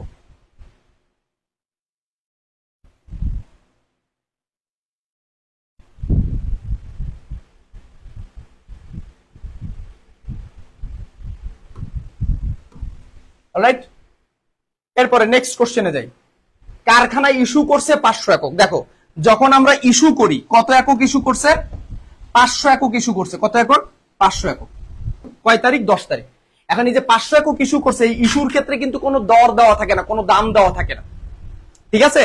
আচ্ছা, তাহলে আমরা আগে একটু লিখে নেই। 10 তারিখে ইস্যু করছে, 10 তারিখে কি করছে? ইস্যু করছে। তাহলে আমরা একটু লিখে ফেলি, চল। মে 10 তারিখে ইস্যু করছে। এখন দেখেন এই ইস্যুর ক্ষেত্রে হলো যত ঝামেলা, ইস্যু করছে কত একক ভালো মতন খেয়াল করেন, কিন্তু ইস্যু করছে কত একক 500 একক। কত একক 500 একক ইস্যু করছে, 500 একক ইস্যু করছে। কত একক 500 একক, 500 একক ইস্যু করছে, বুঝলেন? এখন 500 একক যদি ইস্যু করে তাহলে একটু খেয়াল করতে হবে, তাহলে ইস্যু করছে 500 একক, আমার কাছে টোটাল পণ্য আছে কিন্তু 1200 একক আর 1000 একক। আমি টোটাল ইস্যু করছি কত একক 500 একক, এই যে আমি এখানে লিখে দিচ্ছি ইস্যু করছি কত একক 500 একক।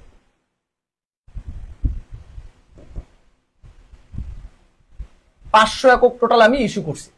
এই 500 একক যে ইস্যু করছি, এই 500 একক আমরা এখন ইস্যু মানে কি বিক্রি করা, মানে গোডাউন থেকে পণ্য চলে গেল। এখন আমার কাছে পণ্য আছে কিন্তু 1200 একক আর 1000 একক, বুঝেন? কিন্তু 1200 একক আর 1000 একক। এখন আমি কোন জায়গা থেকে ইস্যু করব? আমি কি এই 1200 একক থেকে পণ্য বিক্রি করব, নাকি এই 1000 একক থেকে পণ্যটা বিক্রি করবো? ইস্যু মানে বিক্রি করা, আমি বিক্রি করে দিচ্ছি। তাহলে 1200 একক থেকে আমরা পণ্যটা বিক্রি করব নাকি 1000 একক থেকে পণ্যটা বিক্রি করবো? কারণ তো আমার 1200 একক পণ্য আছে, 1000 একক পণ্য আছে, আমার টোটাল পণ্য ইস্যু করতে হবে 500 একক। এখন এই ইস্যুর ক্ষেত্রে দেখতে হবে যে এটা আমরা কোন পদ্ধতিতে করছি, এটা আমরা ফিফো পদ্ধতিতে করছি। ফিফো মানে কি first in first out. First in first out মানে কি আগের মাল আগে ছাড়া, যে মালটা আগে আসছে সেই মালটা আগে ছাড়তে হবে। এখন যদি একটু খেয়াল করি এখানে কিন্তু আগের মাল কোনটা, আগে কিন্তু এই 1200 একক আসছে প্রথম দিক থেকে, তার মানে এই প্রথম দিকের মালটা আমাদের আগে বিক্রি করতে হবে। তাহলে আমার টোটাল 500 একক বিক্রি করতে হবে। এখন এই 500 একক আমি কোন জায়গা দিয়ে বিক্রি করব? এই 1200 একক থেকে বিক্রি করব। তাহলে এখান থেকে আমি নিলাম 500 একক। আমি যেহেতু এই 1200 একক থেকে 500 একক ইস্যু করতেছি, বিক্রি করতেছি, সেহেতু 1200 এককের যে দর সেই দরটাই আমরা এখানে নিব। কয় টাকা? 4 টাকা। যেহেতু আমি এইখান থেকে নিলাম, তাহলে 1200 থেকে যদি 500 একক চলে যায় তাহলে থাকে আর কত একক? 700 একক থাকে। এই 1200 এককের 700 একক রয়ে গেল। তাহলে 1200 একক ছিল 4 টাকা দরে, তাহলে এই 700 একক তো এই 1200 এককেরই, তার মানে 4 টাকা দরেই থাকবে। কেমন? এবার আসি, আমি যদি 500 গুণ 4 দিই, 4 পাঁচা 20, 2000 টাকা। আর 700 গুণ যদি 4 গুণ দিই, 4 সাতা 28, 2800 টাকা। অলরাইট, এবার দেখো আমি কিন্তু এই 1200 একক থেকে 500 একক বিক্রি করছি, আমার অবশিষ্ট রয়েছে 700 একক 4 টাকা দরে। এখন বিষয়টা হচ্ছে হলো এই যে 1000 একক, এই 1000 একক 5 টাকা দরে 5000 টাকা, এই পণ্যটা তো আমার এখনো রয়ে গেছে, এটা তো আমরা এখনো কি করি নাই? বিক্রি করি নাই, বা এটা আমাদের একদম ধরে রয়ে গেছে, মানে একদম পুরো রয়ে গেছে। তাহলে ওইটা আমরা কি করব? সুন্দর মতন নামাই দেব। 1000 একক এই যে এটা নামাইলাম, এই কয় টাকা? 5 টাকা দরে, এই যে 5 টাকা লিখলাম, 1000 গুণ 5 দিলে এই 5000 টাকাই হবে। সো 5000। এটা যদি বুঝতে অসুবিধা হয় আমি আরো একটা এন্ট্রি করাই দিব, এরপর বুঝবা 100%।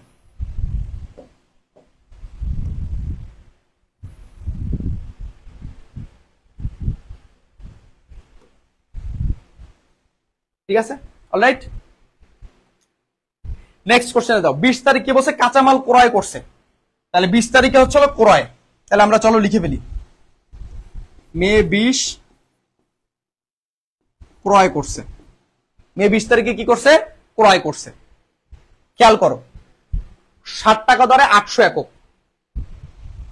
800 একক ক্রয় করছে। ক্রয় করলে ক্রয়ের ঘরে যাবে, এই যে ক্রয়ের ঘরে যাবে, কয় টাকা দরে? 60 টাকা দরে। 800 একক ক্রয় করছে 7 টাকা, ঠিক আছে? 800 একক ক্রয় করছে কত টাকা দরে? 60 টাকা দরে, ঠিক আছে? 800 গুণ 7, 5600। তাহলে দেখো আমার কাছে গোডাউনে পণ্য আছে কিন্তু সর্বশেষ আমার কাছে গোডাউনে পণ্য আছে 700 একক 4 টাকা দরে বেচাবুচির পরে, আর 1000 একক আছে হলো 5 টাকা দরে। এখন আমি নতুন যে মালটা কিনলাম এই যে 800 একক, এটা হলো কয় টাকা দরে? 60 টাকা দরে। তাহলে দেখো একটা আছে 4 টাকা দরের মাল, সর্বশেষ এইখানেই তো আমরা লাস্ট করছি, 4 টাকা দরে, 5 টাকা দরে, 60 টাকা দরে। তাহলে সবগুলো কিন্তু আলাদা আলাদা দর, যেহেতু আলাদা আলাদা দরের পণ্য সেগুলো আমাদের আলাদা আলাদা ভাবে রাখতে হবে। তাহলে এগুলো আমরা প্রথমে আগে নামাই, 700 একক নামালাম, এই 700 নামাইলাম, এই 4টাকে নামাই দিলাম, এই 2800 কে লিখে দিলাম, 1000 একক রে নামাইলাম, 5 টাকা ধরে নামাইলাম 5000 টাকা। আর নতুন ক্রয় করছি কত? 800 একক 60 টাকা ধরে, 800 একক 60 টাকা ধরে, কত টাকা? 5600 টাকা। যেহেতু সবগুলো আলাদা দরের, এই জন্য আমাকে সবগুলোকে আলাদা আলাদা ভাবে লিখতে হয়েছে। সবগুলোকে আলাদা আলাদা লিখতে হয়েছে। কেন? কারণ এই প্রত্যেকটা হচ্ছে হলো তোমার আলাদা দরের। আলাদা দরে দেখো, একটা হলো 4 টাকা দরের মাল, একটা হলো 5 টাকা দরের মাল, একটা হলো 60 টাকা। যেহেতু সবগুলো আলাদা আলাদা দরের মাল, সেগুলো তুমি এক জায়গায় রাখলে কি খুঁজে পাবা? খুঁজে পাবা না। কেমন? আলাদা আলাদা রাখতে হবে। কেমন? আচ্ছা, এবার হচ্ছে হলো এটা আমরা একটু ক্লোজ করে দেই।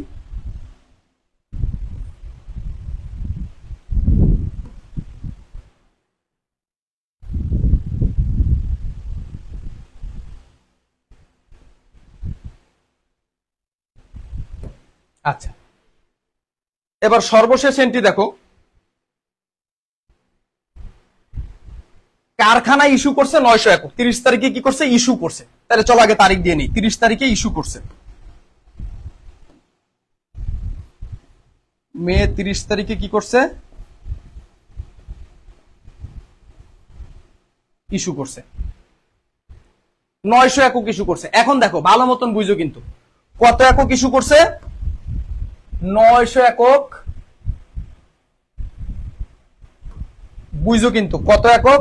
900 একক ইস্যু করছে। এই যে আমি লিখে নিলাম 900 একক, এই যে 900 একক ইস্যু করছে, এই যে লিখে নিলাম, মনে করো 900 একক। এখন দেখো আমাদের কাছে কিন্তু অনেক পণ্য রয়েছে, ভালো মতন বুঝো, কিন্তু 700 একক রয়েছে, তারপরে 1000 একক রয়েছে, 800 একক রয়েছে। এখন আমি কোন জায়গা থেকে পণ্য বিক্রি করব? আমার পণ্য বিক্রি করতে হবে 900 একক। এখন আমি এই 700 একক থেকে বিক্রি করব, নাকি এই 800 একক থেকে বিক্রি করব, নাকি এই 1000 একক থেকে বিক্রি করব? এখন এখন হচ্ছে হলো এইখানে মূল বিষয়টা হচ্ছে হলো যে আমরা কোন পদ্ধতিতে অঙ্ক করতেছি। আমরা যেহেতু হচ্ছে ফিফো পদ্ধতিতে অঙ্ক করতেছি, সেই তো আমাদের এই উপর দিক থেকে বিক্রি করতে করতে নিচে নামতে হবে। ফিফো পদ্ধতি মানে কি? First in first out. তাহলে ফার্স্টে আসছে কোন একক? ওই 700 একক, তারপরে আসছে 1000 একক, তারপরে সর্বশেষ 800 একক। তাহলে উপর দিক থেকে বিক্রি করতে করতে নিচে নামতে হবে।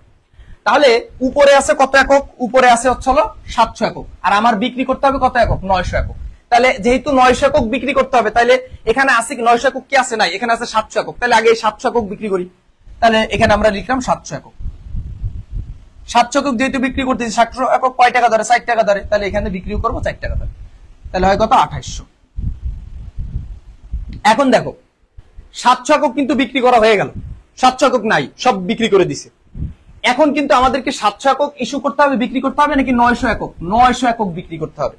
তাহলে একটা লোক যদি তোমার কাছে 900 একক পণ্য চায়, তুমি যদি তার 700 একক পণ্য দাও, 700টা পণ্য দাও, সে মেনে নিবে? এক লোক তোমার কাছে যদি 900 বস্তা চিনি চায়, এখন তুমি যদি তার 700 বস্তা চিনি দাও, তাইলে এটা হইলো? তারে কয় বস্তা চিনি দিতে হবে? সে যে কয় বস্তা চাইছে সেই কয় বস্তা চিনি দিতে হবে। তাইলে এখন যেহেতু 900 বস্তা চিনি বা 900 বস্তা প্রোডাক্ট আমার বিক্রি করতে হবে, সেহেতু কি আমার এই 700 একক তো বিক্রি করছি, তাহলে এখনো আমাদের কত একক বিক্রি করা লাগবে? 200 একক বিক্রি করা লাগবে। কারণ 700 এখনো লাগবে কত? 200 একক। তাহলে ওই 200 একক কোন জাতে নিব? পরের যে ধাপ সেখান দিয়ে নেব। মানে আমরা উপর দিক থেকে বিক্রি করতে করতে নিচে নামবো। তাহলে এই 1000 একক থেকে আমরা নিলাম কত একক? 200 একক। এবার দেখো এই 700 আর 200 মিলাই কিন্তু এই যে সেই টোটাল 900 একক আমরা বিক্রি করলাম। এখন দেখো এই যে আমি এই যে 200 একক নিলাম, এই 200 একক তো আমরা এই 1000 একক থেকে নিছি। যেহেতু এই 200 একক আমি 1000 একক থেকে নিছি, মানে 2 নম্বর ধাপ থেকে নিছি, সুতরাং এখানে যে দর 5 টাকা, এখানে সেই সেম একই দর হবে। তাহলে 200 একক 5 টাকা দরে হয় কত? 1000 টাকা। তাহলে অবশিষ্ট আর কত একক থাকে? অবশিষ্ট থাকে দেখো এই 700 একক তো বিক্রি হয়েই গেছে, আর এই 1000 এককের আমি 200 একক বিক্রি করছি। তাহলে 1000 এককের যদি 200 একক বিক্রি করি ওইখান থেকে, তাহলে ওই 1000 এককের কিন্তু এখনো 800 একক রয়ে গেছে। 800 একক রয়ে গেছে কয় টাকা ধরে? অবশ্যই 1000 একক 5 টাকা ধরে। 800 একক, এই 800 একক কার? ওই 1000 এককের। তাই ওই সেম 5 টাকা ধরে এখানে বসবে। তাহলে পাঁচাটা হচ্ছে হলো 40, 4000। কেমন? আর নিচের যে 800 একক, এই 800 একক তো আমরা বিক্রি করতে পারিনি, এটা তো একদম রয়েই গেছে। 800 একক 60 টাকা ধরে। ঠিক আছে, এইটা হচ্ছে গেল আমাদের অঙ্ক। এই অঙ্কে জের নামানো লাগে না, তারপরে যদি তোমাদের জের নামাইতে ইচ্ছা করে এই কাজটুকু করতে পারো সর্বোচ্চ, সেটা হলো এইখানে একটা জের নামাই দিতে পারো।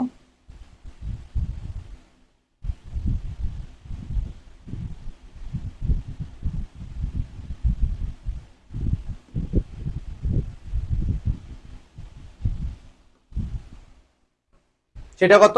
8 আর 8 যোগ করলে হয় কত? 1600। আর 5,400 যোগ 5,000 5,600 আর 4,000 যোগ করলে হলো 9,600। এই হচ্ছে গেল তোমার ফিফো পদ্ধতিতে মাল খতিয়ান। কে কে বুঝো নাই আমাকে একটু বলো।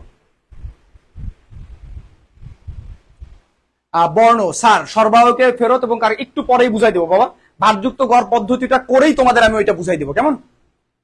আচ্ছা আসো, এবার আমাদের কি করতে বলছে, লাস্ট কোশ্চেন আমরা সলিউশন করব। গদাগে গদাগে কি বলেছে? গদাগে বলেছে হচ্ছে ভারযুক্ত গড় পদ্ধতি। কি পদ্ধতি? ভারযুক্ত গড় পদ্ধতিতে, ভারযুক্ত গড় পদ্ধতিতে মাল খতিয়ান প্রস্তুত করতে হবে, ভারযুক্ত গড় পদ্ধতি। ঠিক আছে, আচ্ছা চলো আমরা ভারযুক্ত গড় পদ্ধতিতে মাল খতিয়ান প্রস্তুত করি।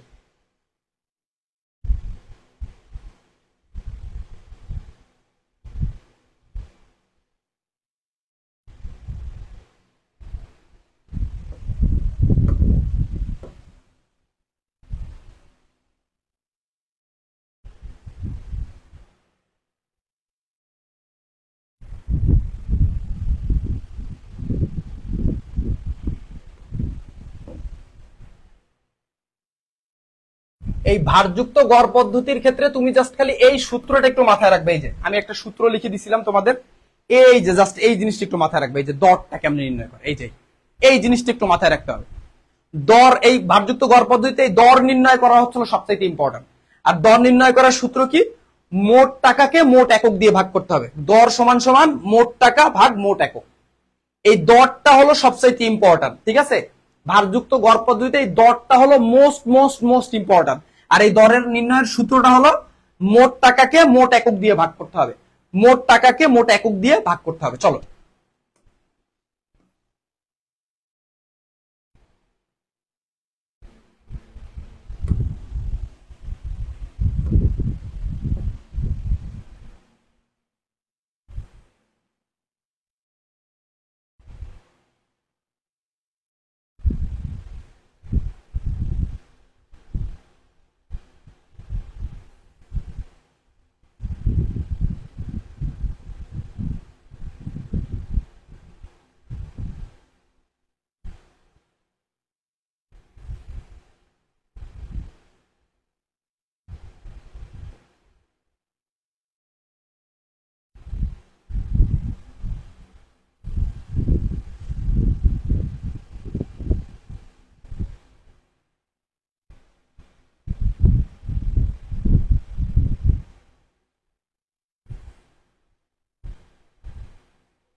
একই ছক, তুমি ভারযুক্ত গড় পদ্ধতি করলেও যে ছক, ফিফো পদ্ধতি করলেও যে ছক, লিফো পদ্ধতি নাই যদিও বা লিফো পদ্ধতি করলেও একই ছক, কেমন?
একা একা লাফাচ্ছে মাইক্রোফোন। আমার কথা কি শুনতে পাচ্ছ তোমরা? এমনি শোনা যাচ্ছে কিনা আমার সেটা একটু বলো। শোনা যাচ্ছে কথা? সাউন্ডের সমস্যা হোক, বাট শোনা যাচ্ছে কিনা?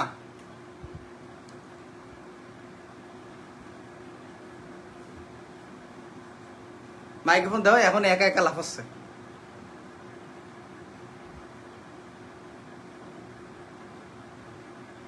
अभी मुझ में कहीं बागी थोड़ी सी है जिंदगी, अभी धड़कन नहीं मैंने जिंदा तो मैं तो अभी कुछ ऐसी लगन। এই শোনা যাচ্ছে তো? আচ্ছা আসো, এবার আসো। এরপর কি বলছে? কাঁচামাল ক্রয় 5 টাকা দরে 1000 একক। তাহলে আমরা লিখবো কাঁচামাল ক্রয়, এটা হলো মে 5। আসো আগে লিখি তারপরে করি। মে 5 কি করছে? ক্রয় করছে। মনে রাখবা এই ভারযুক্ত গড় পদ্ধতি হলো ক্রয়তেই ঝামেলা, ঠিক আছে? আচ্ছা তো কি ঝামেলা আসো দেখি। 5 টাকা দরে 1000 একক, তাহলে আমরা আগে লিখি 1000 একক। ক্রয় যেহেতু করছে ক্রয়ের ঘরে আসবে কয় টাকা দরে? 5 টাকা দরে। 1000 গুণ 5 দিলে হয় 5000 টাকা। সিম্পল বোঝো। এইখানে আমাদের কি করতে হবে? এই দরটা বের করতে হবে, গড় দর। আগে যেমন আমরা কি করতাম, কি এই উদ্ধৃত্ত নামাইতাম আর নতুন যেটা ক্রয় করছে এটা নিচে ইনক্লুড করে দিতাম। আগের অঙ্কে যেটা আমরা করছি একটু খেয়াল করো, এই যে এই অঙ্কে এই দরটা নামাইছি, এই যে 1200 একক নামাইছি, আর এই নতুন যেটা ক্রয় করছি এটা নিচে বসাই দিছিলাম। এটা ছিল ফিফো পদ্ধতিতে। কিন্তু এইখানে একটু কাহিনী আছে, এইখানে একটু কাহিনী আছে। কি কাহিনী আছে? এইখানে তোমার একটা দর রাখতে হবে। একটা দর মানে হচ্ছে একটা অ্যামাউন্টের টাকা রাখতে হবে। গড় একটা দর বের করতে হবে, ঠিক আছে? তো গড় দর যদি মনে করো, ঠিক আছে, গড় দর যদি মনে করো তুমি নির্ণয় করতে যাও, তখন কি করতে হবে? ওই যে আমরা বাইর করছি ওই যে সূত্রটা, এই যে এই অধ্যায়ের মোস্ট ইম্পর্টেন্ট সূত্র, আজকের ক্লাস থেকে এই সব শুধু এইটা একটু ভালো মতো মাথায় রেখো, যে এই যে দর, মোট টাকাকে মোট একক দিয়ে ভাগ। আমার সঙ্গে একটু বলো, মোট টাকাকে মোট একক দিয়ে ভাগ। মোট টাকাকে মোট একক দিয়ে ভাগ। কি করতে হবে? মোট টাকাকে মোট একক দিয়ে ভাগ করতে হবে। তাহলে মোট টাকা কত? তাহলে মোট টাকা হচ্ছে 4800 টাকা, আর এখানে আছে হচ্ছে 5000 টাকা। 4800 টাকা আর এই 5000 টাকা, এই দুই টাকা যোগ করব। আবার শোনো, এইখানে যে টাকা আছে আর এইখানে যে টাকা আছে, এই দুই টাকা আমরা যোগ করব। তাহলে 4800 আর 5000 যোগ দিলে হয় 9800।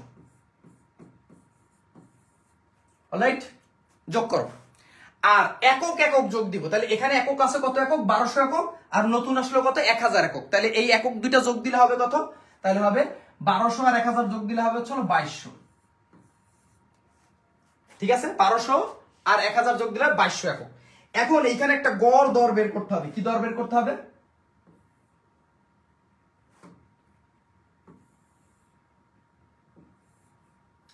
কি হলো তোর?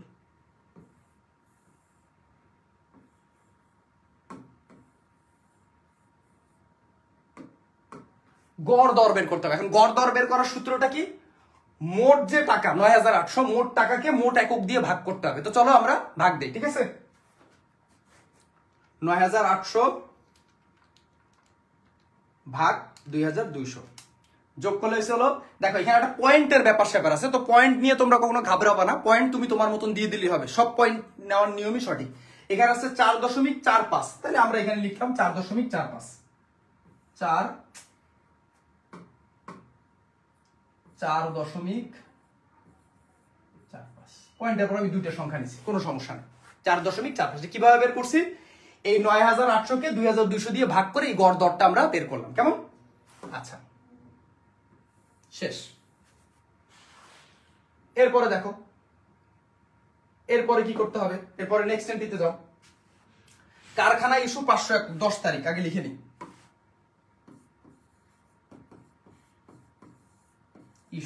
ইস্যু মানে কি? বিক্রি করে দিছে। কত একক বিক্রি করছে? 500 একক বিক্রি করছে। এখন দেখো কোনো ব্যাপারই না, আমার এখানে আছে হচ্ছে 2200 একক। এখন 2200 একক থেকে আমাদের 500 একক বিক্রি করতে হবে। কত একক বিক্রি করতে হবে? 500 একক বিক্রি করতে হবে। তাহলে 500 একক যদি বিক্রি করি, তাহলে 2200 একক থেকে বিক্রি মানে কি ইস্যু করছি আমি 500 একক, লিখলাম 500 একক। এখন যেহেতু 2200 একক গড় দর কত?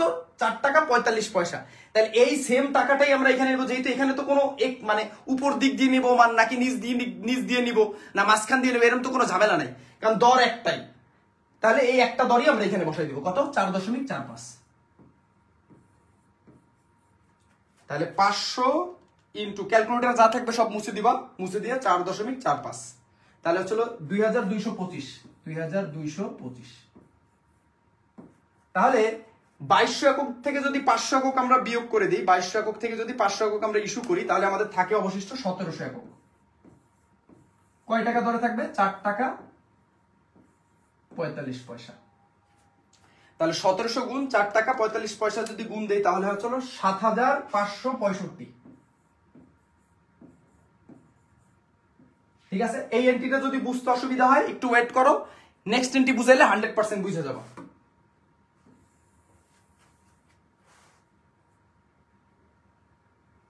আচ্ছা দেখো,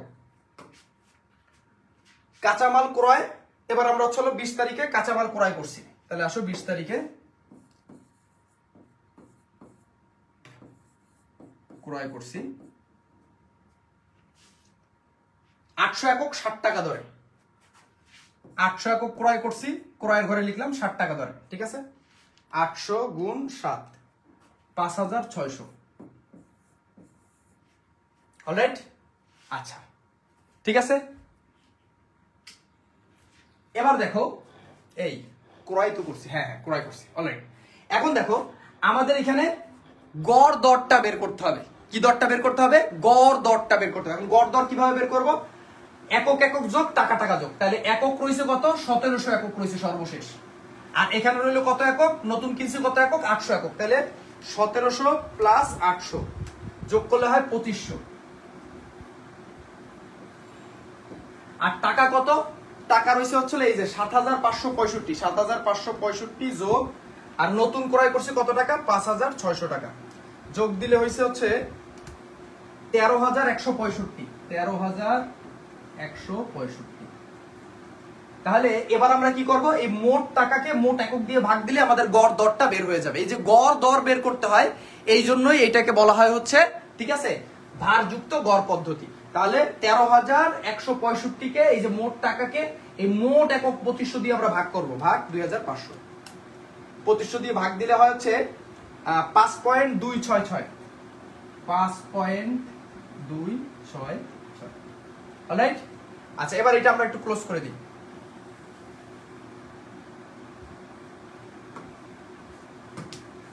ঠিক আছে, সর্বশেষ এন্ট্রি আছে হচ্ছে ইস্যু করছে 30 তারিখে ইস্যু করছে 900 একক।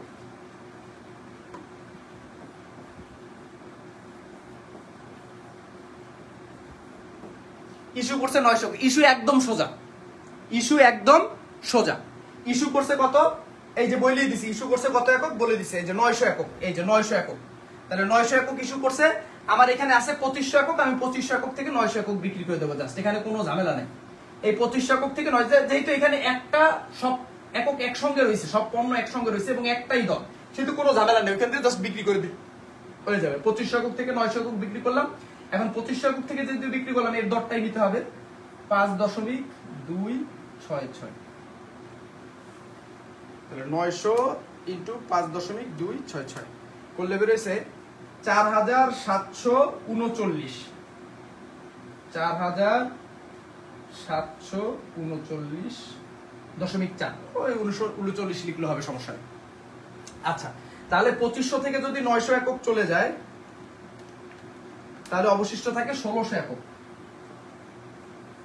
আমি আবার বলতেছি, এই পয়েন্ট নিয়ে তোমরা মাথা ব্যথা করবা না, ঠিক আছে? পয়েন্ট নিয়ে কোনো অবস্থাতেই মাথা ব্যথা করবা না। এবার আসো, তাহলে এখানে অবশিষ্ট থাকবে কত টাকা ধরে? 5 টাকা 26 পয়সা। আচ্ছা ঠিক আছে, এবার এই দুটো গুণ দেই, 1600 ইন্টু 5.266, তাহলে হচ্ছে 8425.6। তাহলে এটা 8426 লিখে দেওয়া যায়। 8,426। এখন এখানে জের নামানো লাগে না, তারপর যদি তোমাদের জের নামাতে ইচ্ছা করে তোমরা জাস্ট এই দুইটা ঘর একটু নামাইতে পারো, এখান থেকে নামাইতে পারো 1600। দরের ঘরে কখনো জের নামাইতে হয় না, আর এখান থেকে নামাইতে পারো 8,426। ঠিক আছে, এই হচ্ছে হলো অঙ্ক। আর পরীক্ষা হলে যখন অঙ্ক পারবা এইরকম একদম এই সাজেশন যেটা দেখাইছি, এই যে দেখো এই যে সাজেশন তোমাদের যেটা দিছি, এটা আসলে একটু মানে এই সাজেশন থেকে এই যে সাজেশন থেকে এই যে সাজেশনটা দিছি, এই যে এই সাজেশন থেকে পরীক্ষা হলে গেলেই দেখবা হচ্ছে আমাদের এই কমলা চশমা তোমার চোখে। ইয়েস, বুঝতে পারছো? পরীক্ষা হলে যাবা জাস্ট খালি সাজেশন থেকে মিলাই দেখবা, আর এই ঘাটতি একক পরীক্ষা হলে গেলে তোরা বলবি স্যার অঙ্ক কত সোজা রে। বুঝা গেছে? ঠিক আছে, তোমাদের কারো কোনো কোশ্চেন থাকলে বলতে পারো, কোন রকম কোনো demand, criteria, inquiry, you can say anything. বলো বলো বলো, কি বলতে চাও বলো, মনের দুঃখ যা আছে সব বলো। ঠিক আছে, ঘামায় কি হয়ে গেছে দেখছো? তারপর বলে স্যার অভিনয়ের জন্য সেরা রে। বলে ফেলো, যার যা মনে আছে, যার যত মনে কষ্ট, রাগ, ক্ষোভ সব ঝেড়ে ফেলো। বাঁচবো আর কয়দিন। ক্লিয়ার ক্লিয়ার, সবাই ক্লিয়ার? আমরা ছোট চ্যানেল ভাই, আমাদের ভিডিও তোমরা কেউ আমাদের ভিডিও যে তোমরা দেখো, এই তো আমাদের অনেক কিছু, অনেক অনেক কিছু। আচ্ছা বাবা, 9 জন শেয়ার করছে, বাপরে বাপ, কত লাকি আমি, কত লাকি, 9 জন শেয়ার করছে, ওরে বাপরে বাপ। অবচয়ের ম্যাথ করান। কোথা থেকে চশমাটা কিনছেন এটা তো বলা যাবে না, সিক্রেট। এই চশমাটা হচ্ছে আমি দুবাই থেকে আনিয়েছি, বুঝতে পারছো? ঠিক আছে, আমার যে ঘড়িটা দেখতেছো দাম কত জানো? দাম বলবো কেন? আমি কি জায়েদ খান নাকি?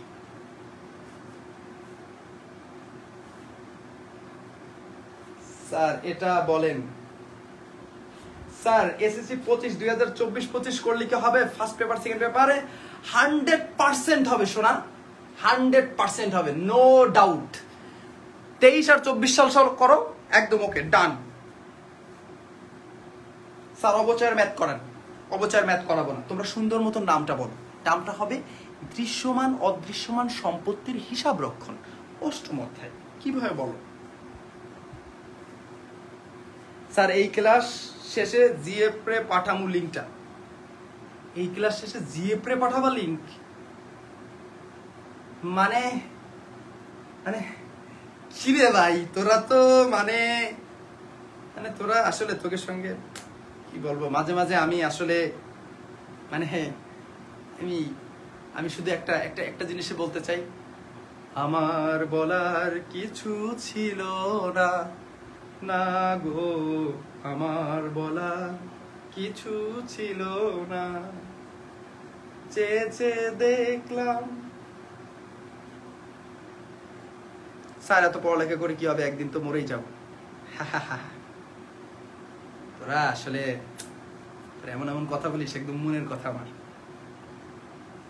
স্যার টি শার্ট লন্ডনের, প্যান্ট আমেরিকান, চশমা দেবে, একদম ঠিক। এই তুমি জানলা কেমন? আসলে দুবাই থেকে না, আসলে এটা লন্ডন থেকে না।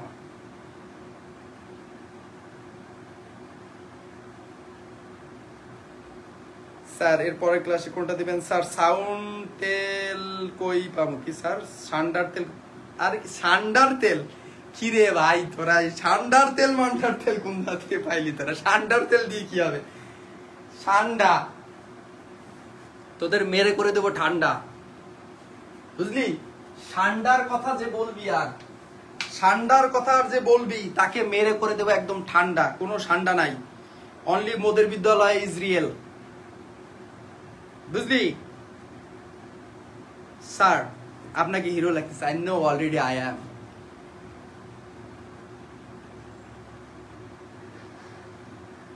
ইয়ে তারপর কি ক্রাইফোর্ট ট্যাং ট্যাং ট্যাং ট্যাং ট্যাং ট্যাং ট্যাং ট্যাং ট্যাং ট্যাং ক্রাইফোর্ট সরবরাহটা প্লিজ আজকে আর না ওই মামা না প্লিজ আজকে আর না, ঠিক আছে? নেক্সট দিন তোমাদের একটা ঝালে মামা ঝামেলার অঙ্ক করাই দেবো, যাও খুশি? তখন তোমরা সরবরাহকারী ফেরত, ক্রয় ফেরত, আন্তু ফেরত, বই ফেরত, গুলামে ফেরত, পরিবহন বিনষ্ট সব বাইর করিস, সব একদম কেমনে সলভ করবো জানিস? কারণ কি জানিস? কারণ হচ্ছে হলো ঝুঁকেগা নাই। বোঝা গেছে? শরীফুল অ্যাকাউন্টিং এর সামনে ঝুঁকেগা নাই। তোদের কাছে যেটা অ্যাকাউন্টিং, আমার কাছে সেটা নাথিং। স্যার আপনার গানের গলা অনেক সুন্দর। এই প্লিজ এইগুলো বলিস না, ঠিক আছে? তোরা কিন্তু বলতে বলতে একদম মানে এমন ভাবে চাপা মারা শুরু করছিস। গানের গলা সুন্দর। স্যার একটু গান বলেন। গান 2 দিন পরে এইচএসসি 25 জুনের 26 তারিখ পরীক্ষার তোর গান তোরে আমি ছুটাবো। দাঁড়া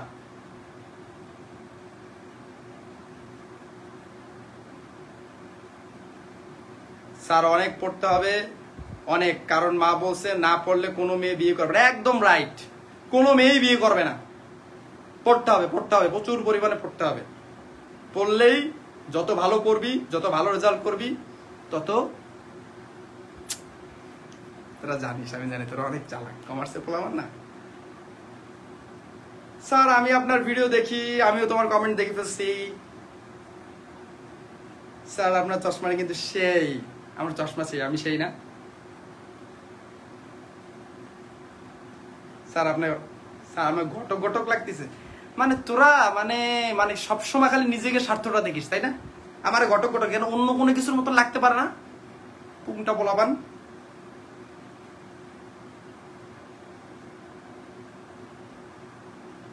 অলরাইট, ঠিক আছে, সবাই ভালো থাকো মামুর বেটারা।